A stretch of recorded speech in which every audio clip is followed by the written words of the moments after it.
是好久没有带小宝出去玩了吧？嗯，好久了。咱今天带小宝来一次自驾远途，去森林里面看大老虎，好不好？嗯，啥你都想去。妈妈全程都陪着你哦。向着森林进军。先把早饭吃一吃。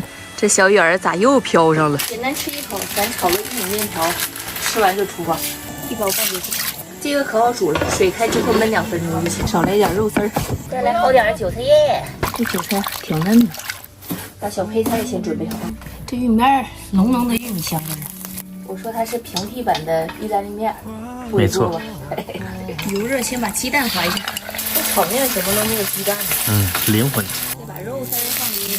我感觉炒面得用这个铁锅才有锅气，有烟火气。快速翻炒。加上小韭菜，快速翻炒。翻不动，太沉了，端不起来。对，不行，我容易扣到外边去。看着挺有食欲吧？还可以。家庭版炒面。来，分面了啊！准备出锅。简简单单，又是一餐。看老天爷多照顾我们，做饭的时候还下雨呢，吃饭的时候就天晴。可以做户外吃饭了。干杯！这个凉棚这搭的这热天挺好，辣我。那一热搁这待会儿可舒服。我这面条分的有点多呀。还行，多吃点。吃完饭出发了啊！来，准备好没有？出发。告诉爸爸妈妈准备好了。走了。头发冒汗，走了。哎呀，准备好。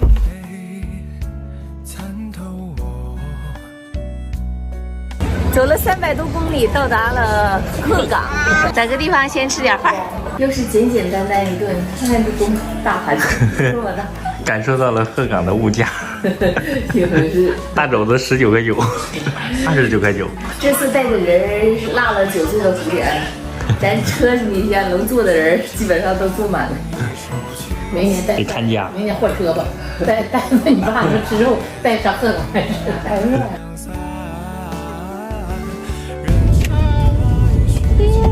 开心吗？妈，你开心吗？来吧，告诉妈妈，开心。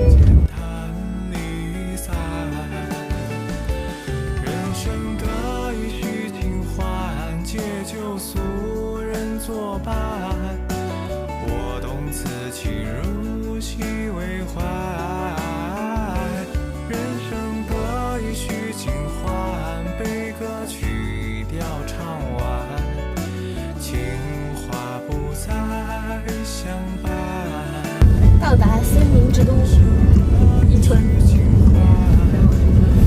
来的有点不是时候，这咋还下雨？越下越大了。这雨看着这1-2天还得下呢。我感觉停不下来了。出门没看天气预报啊？是不是？